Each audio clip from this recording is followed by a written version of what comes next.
Donny's getting that diesel heater in time because look, it's snowing outside. Yay! Cold outside, warm inside. Hi. Well, it's time to put a diesel heater in the 36-foot Holiday Rambler. The hardest thing I had to deal with was where to put it because, like most of the trailers and other installations that I've seen with vans, I did not see anybody put it in a full-size RV.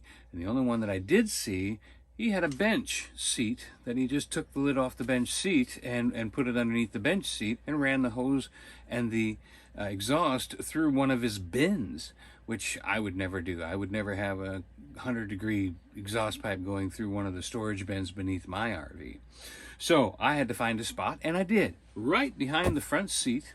I finally got underneath there, crawled in the cold, and found a spot in the front wheel well. Now this front wheel well is huge. The tire is over here. There's plenty of room right here. And mostly I've seen people miss the hole. They put it in, they drill the hole in the wrong spot. So I thought this time I'm going to go underneath the RV, get in the spot that I want it to be, and drill up. Well, the drill popped through right there.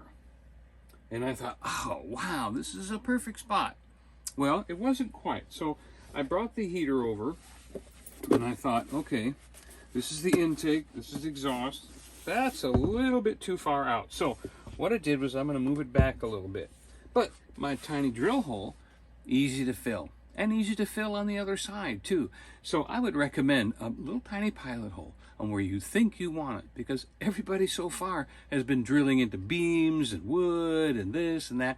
This was a nice spot. So now the heater's going to go right here, and I've got my little platelet right here so that the slide can come here, and the chair is safe, and the little plate's going to go right here. And then a couple of weeks ago, I had some water damage and some situations where I had to take out the armrest for the other side of the RV. And I had let it lay around thinking, that is a nice piece of wood. I wish I could use that. Well, guess what? It looks like we can take this and put it right here. Now, this is my jack system, but the jacks don't work at all. So we're going to put this right in here like that. And look at this. My fuel tank for the diesel is going to be right there. And there's plenty of room for the slide, and that you can get access to refill it. And we're going to put some angles here to just get it exactly level with the floor. He'll build that up and we'll do that, and we'll get these holes drilled, and then we'll come back and show you what we've done. The angle brackets, he'll build that little wall up that's holding that, and some angle brackets, and that'll secure that over there in that area. Yeah, that's really good. All right, we'll see. All right. Okay, so in my desire to make sure I put it in the right place, I thought, well, why don't you get out the hose and the vent that comes with it and see what you've got to do, because it only bends that much. So that means this has to be back this way more, because I want to be able to attach this here, because this attaches to this end of to the exit, and then this has to come around and bend that way, you know, and be safe, because we obviously are not mounting this inside some cabinet like a lot of people do. This is out in the open, so we're going to have to be careful that nobody steps on it. Yeah, or you can't like brush your leg up against it or something. Yeah, it may be hot. I don't think that's going to be too much trouble. And you get 2 of these, so we'll see how hard it blows and how well it works, to know how much vent to use. I did think about trying to vent it into my system that I already have, and my system's in the floor and just collects dirt and dust, and it's like does not work. All right, let's see what we do. There's the manual. Men don't always like to look at him, but he had to look at When all else fails, read the directions. Well, look at what Donny did. I had a big hole saw, and it measured exactly the right size for the plate. So it went right through the floor, right through the insulation, and there we go. We are good to go. Nothing there. Is that awesome? Is that the outside? That is the outside, inside the wheel well of the front tire. If you reach down far enough, you can touch some of the workings of the steering or something like that, but everything else is good. So that was a real godsend. It did start to touch one of the framings, so I had to move it over a little bit, which is that line right there. I did want to do this perfectly. I'd seen so many people have to make 2 or 3 holes or 4 or 5 holes, and I wanted to show everybody up, but I've been humbled. So anyway, this is in a great spot here. I've already been underneath to look at where it is, and but I thought to myself, that size of hole reminds me of something. And I can see here there's the foam insulation and all that right here, and I thought, you know, I wonder. And sure enough, I went over to my counter, and there sitting on the counter was a coffee can. And so I cut the bottom off the coffee can, and I have made it so that I can now mount it right to the plate. Here's the plate, and it drops right in there, boom, just like that. And it thinks, and now the fuel line comes this way, as you can see, and the fuel line comes out right here, so that this fuel line here will pull tight through here, and then this whole thing right here goes right down in, and the coffee can insulates it.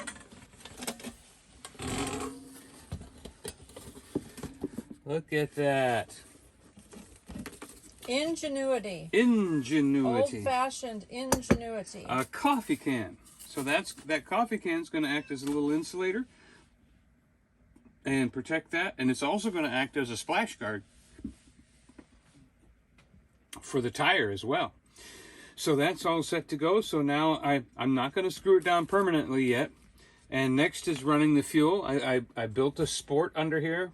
So there's a support under this piece of wood now. And this is in nice and tight. And the slide can get past it. And now the next thing I'm going to do is hook up the fuel. And after I've got the fuel hooked up, then comes the electric.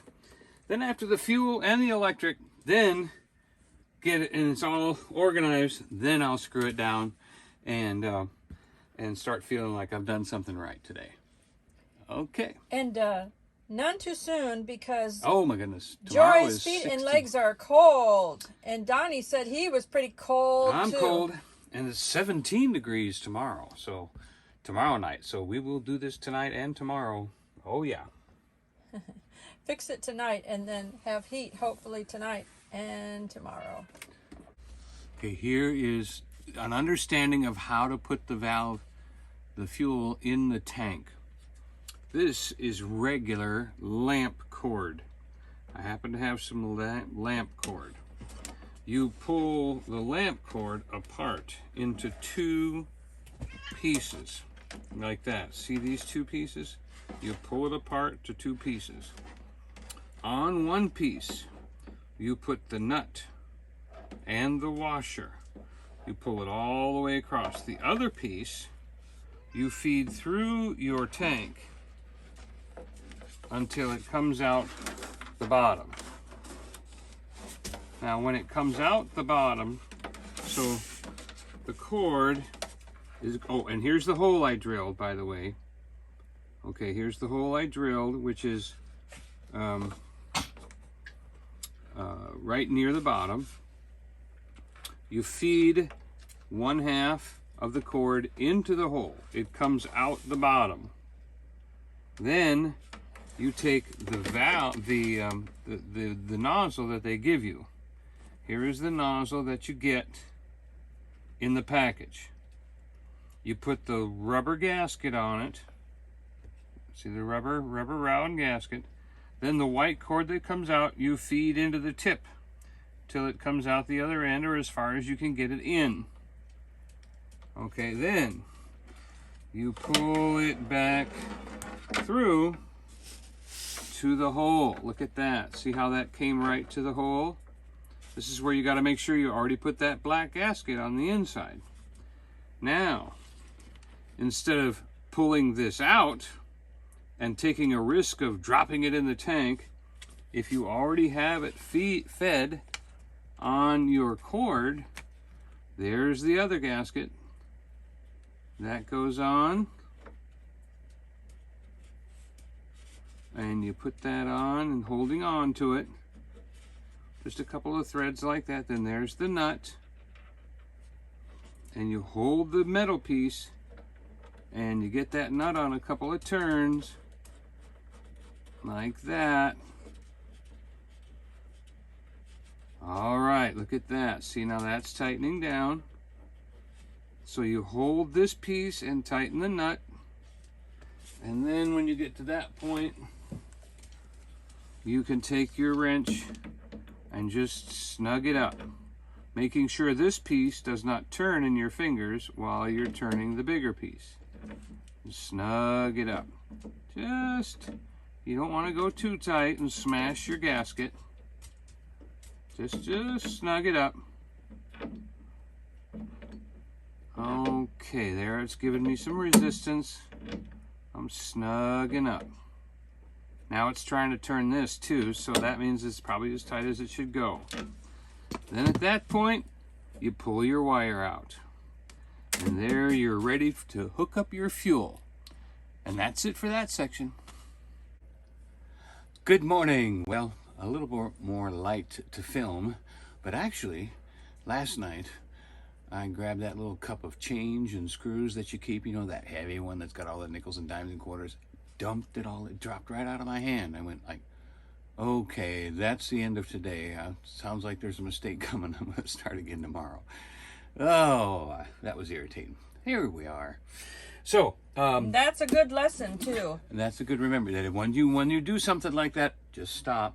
Don't try to push on, because that's when I've made mistakes, is after I make my first one, I go, oh, I get all prideful. Well, I'm not going to let that happen. No. Anyway, so I've got this one. I put one screw in just to keep it in place. Everything is good. The coffee can fit perfectly. The fuel line comes up through the plate right here. I've got my fuel hooked up. I've got my electrical ready to go, but I haven't hooked it up yet. And then look at this. This came with a T that has a little splitter on the back to make the wind go both ways. And we're going to put this here, right here, so that it can go up to the front and towards the back. And this is not usual, so we might have to build a little box to protect it, to keep it from getting kicked or stepped on or something like that. All right, so we'll see what's next. And he's waiting for David Hood. Oh, yes, and David's custom shop. David Hood Custom Shop. Hood's Custom Shop. Is David Hood been Hood's giving me Custom some Shop. advice and sent me some pictures that really were helpful to see the way he had things set up. And he called Donny the got other an day and coached him through some tips. And he immediately waiting for texted me another back call. too, so I really appreciate that. So And, thumbs up for Hood's Custom Shop. Check out his channel. Yeah. All right, it's the next morning, and I did what I could yesterday, but this morning I went and checked my batteries, where I was going to run my wires. I went to Home Depot and Lowe's and all those places and got the wiring and everything I needed to do. And then this morning, when I went out to check, I noticed on my voltmeter that there was this little indicator showing AC power. On the other side, it says DC power. Oh my goodness. I'd been asking all of my friends and my electricians, Greg Hilliard, who I knew in the Coast Guard, who lives in Georgia, and Lorenzo from Florida, and they didn't realize, because the meter, it's exactly, one's right across from the other. You can't tell if it's pointing at AC or DC, so they didn't realize what I was doing. And so I had it on the wrong setting. I had it on AC. And so AC 24 volts is DC 12 volts. Wouldn't you know? So everything's fine. Well, 12 volts is working great. And but all their advice got me with the hookups, the understanding. I learned a lot, and I thank them very much for all they did. And it was silly me, had my meter in the wrong spot. So as soon as I figured all this out, I called another electrician in the Bahamas who has a church there, River Nassau. He used to be an electrician, and he showed me, oh yeah, he confirmed, you're right, you've got to have it set on that other one. And he said 24 AC is 12 DC, and you're all set now. So between all this international help, I think I've gotten somewhere. And wouldn't you know, I hooked it up, and there you have it.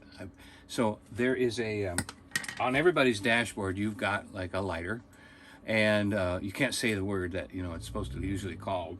So this one is for appliances for your phone and different things like that you can use. Well, I pulled it out, took the wires off, and then attached them to the heater system.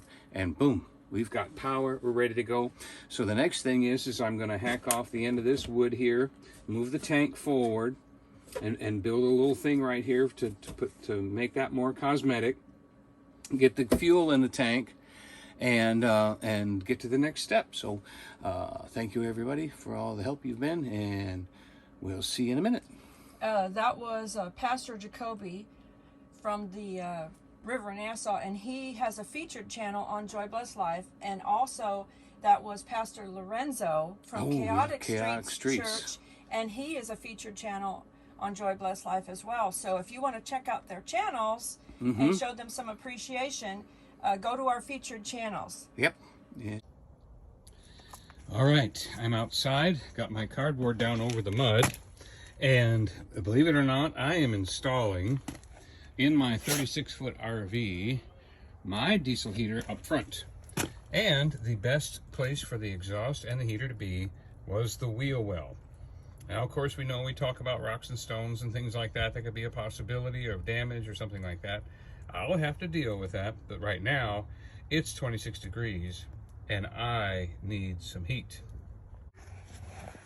All right, we are fighting daylight here. So this is the hole. Now there's my...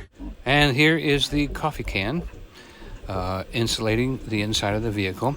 There is the intake, which is screwed up through the insulation to the bottom of the floor. And you can see my green fuel line. Now since then, I have cut a hole in the side of the can and not had the fuel line come out of that can, but safely through a hole in the side and over here to the exhaust. And over to this wall and down.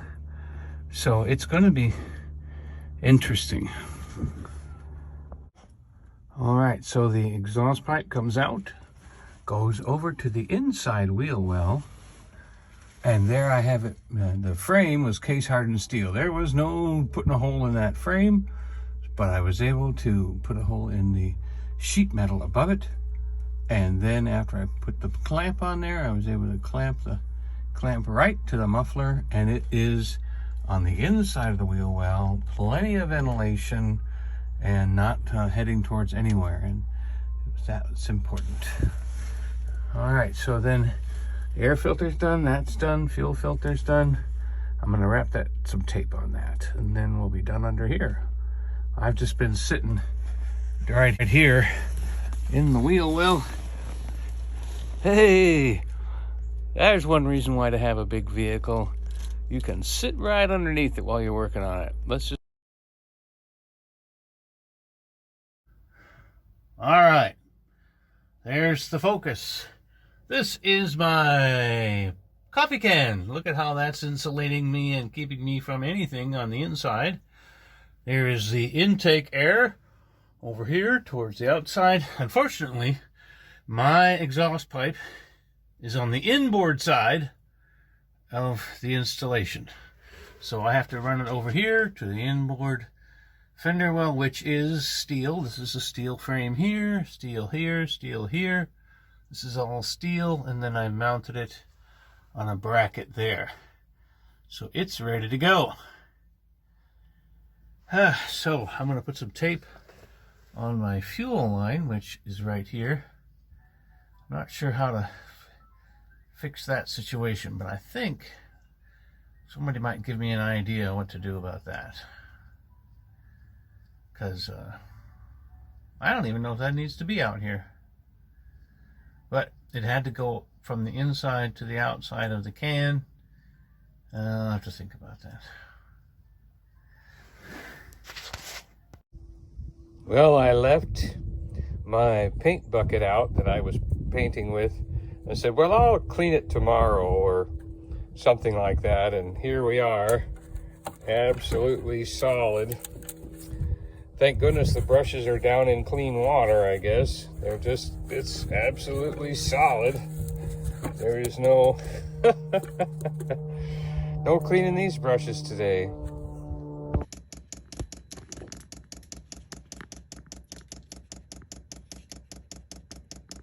Not too much. E3, which means glow plug, which you can see flashing there, is not working. It says it's either open or disconnected. I received this beautiful gift of the blanket from Jay and Tabitha, Silver Wolf Adventures and Tab's Captured Moments. Check their link in the description. It's Vera Wang, it's designer, it's beautiful. And then look at this beautiful blanket. This is a heated throw blanket, and it came from our other friends, and they're soft. Keeping the red plaid one on the sofa, and then I'm putting the two cream colored ones on the bed so that Donny and I each have one. Well, on the live stream, some of you might have messed up and heard me say the word, but for those of you that didn't, let us continue. So this is the diesel heater that messed up on me. Plugged it in and didn't work. The glow plug was wrong. Finally, after enough complaining and hollering, I got another one in the mail today. Yay! And so that showed up. Now, for all of you that would go, okay, I've been through this or I haven't been through this, the first thing I did was I took the electricity from this one and put it on the new one. Because let me say, this could have been the controller. What if the machine was fine, but the controller was bad? So anyway, so when I hooked up the electricity to this, everything worked. The glow plug came on, everything looked like it was fine, nothing was flashing or having a problem or turning off or saying error this or that. So that means it is the machine. So I'm going to pull this one out of the floor and put this one in and hook this one up. Had it been that the same issue happened with this one, then all I would have done was take the new controller out of the box that came today with that new machine and put the new controller on the line and use this old machine. But it was the old machine. So I'm going to do that for now, and I'll be back with you in a minute. You could say it's proud of me time. Don't mind a little bit of dirt on the floor. That's just mud from my shoes. Are you recording more? All right, don't worry about this little mess on the floor. That's just mud from my shoes. I went out and unhooked the exhaust and the air filter from the outside. I have now put the next piece on, and I was putting it all together, getting all excited when I realized, oh, I hadn't stopped to tell you what's going on. Well, the last time I ran the fuel outside this can. Well, this time, look at that. I cut a hole and I duct taped around the hole to make sure there was no sharp edges and came out the side. So now you can see here I've got my can of safety, which gives me my insulation from the RV. This is my little coffee can I was telling you about. So that's still here. But instead of having the hose come out the top of the can here and run down the side, I put that little hole. I thought, well, if I ever do this again, I'm going to put a hole there. Well, guess what? It was time to do it again. There is the hole. So the fuel is now going from the inside. My wife gave me this little handy holder thing, and I'm not even using it. Okay, so that little green piece of fuel right there, see that turns and goes right there.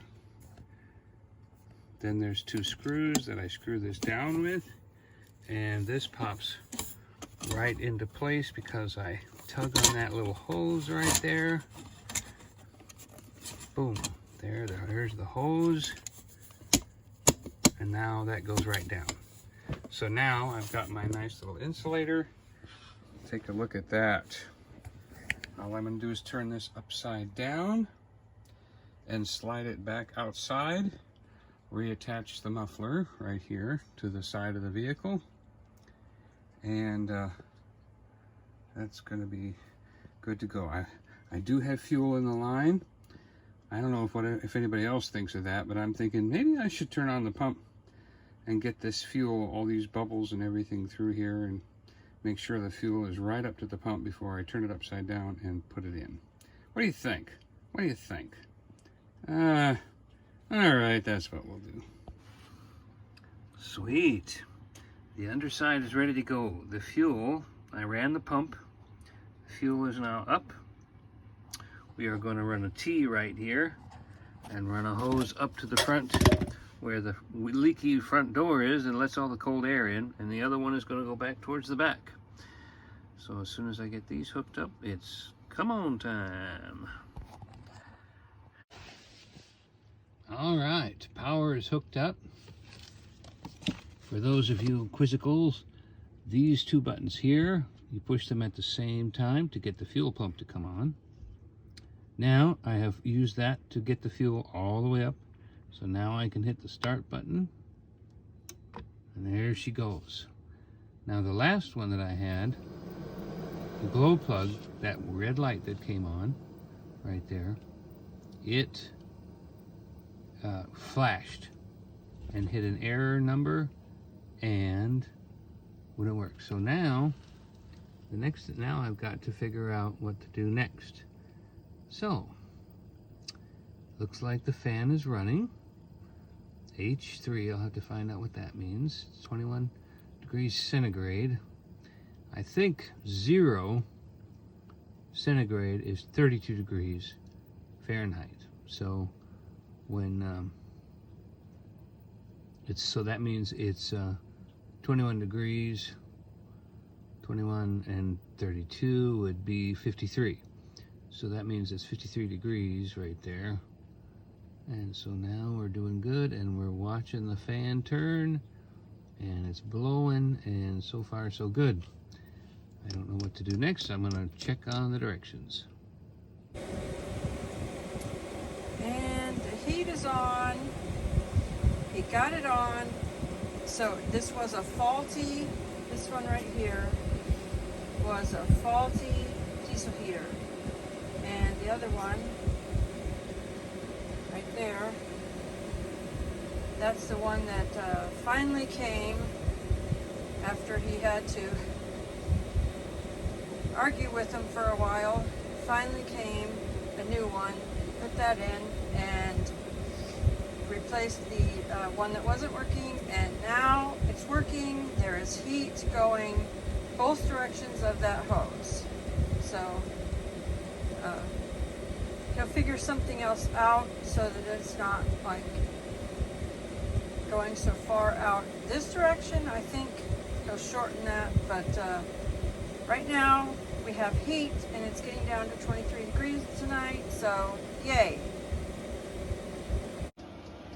And again, we want to thank everybody for your prayers, because it has been a long couple of years for us.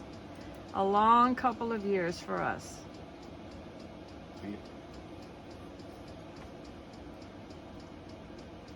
The blessings are flowing. And you know what? Cousin Eddie said that. Cousin Eddie said, you know what? I feel like your blessings are going to come, and they're just going to start to flood in. And I'm telling you that we had trouble with this heater getting it.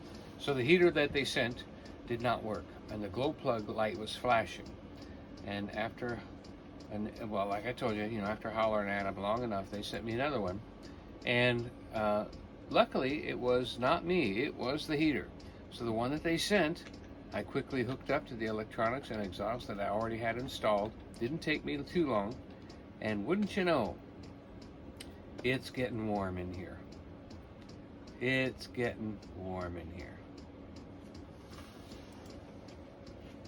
We have heat. We have heat. Even my wife looks more beautiful than usual. I just looked at her and she looked more beautiful than usual, because I think I see us coming out of this time of testing, and and even in the book of Peter, he says, you will go through troubles and times, but then God will come in and rescue you and raise you up and place you on a standard. And I am believing in Jesus' name that that's what's happening for us. Because the same day the heater came in the mail was the same day I got my new phone and my first appointment and started handing out flyers for this business, and everybody's excited to receive them. I mean, and thank you for everyone that is subscribing, because our channel is growing, and that really helps. You have no idea how much that helps, because that's my contribution to our income, is putting out these videos and the ad revenue. That's my contribution. okay, so press the up button. And that click button is it's pumping the fuel to the heater. You can hear it. I can't hear it. I can hear it, of course. I barely can hear it. Remember, you all, he has hearing. He has. I still don't hear it, even trying to hear it. Oh, I can hear. I'm right here by the pump. I can hear click, click, click. Yes, definitely. It's not. But see, you know, now you know. See, he has hearing issues because he cannot hear that click, but I hear that click quite click, click, click, click. And I don't smell stuff either. Maybe a skunk. Is that just pumping it in? Yeah, that's just bringing the fuel in, a little at a time to burn. And so is that going to sound the whole time? It sounds the whole time. Okay. That is the pump. So we won't be able to have that on when we're live streaming, because you can tell. Yeah, that'll be annoying to people. But yay for the heat. I might have to put something in my ears so that click, click, click Press the up doesn't annoy me. button and the on/off button. I might get used to it. You probably will get used to it. Number represents automatic temperature control mode. Represents temperature.